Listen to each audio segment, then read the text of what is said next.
Hi guys! Welcome back to my channel. Nandito tayo ngayon sa RSM Lutong Bahay Tagaytay.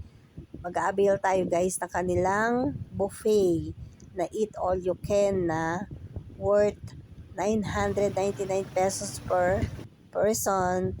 Tara guys, ito yung mga kasama nating seniors.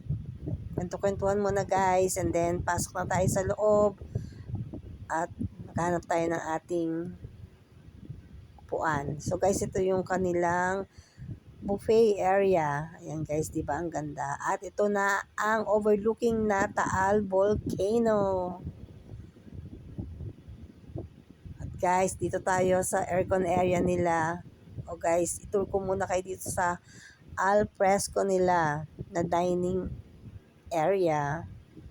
Di ba guys? Ang ganda ng ambience.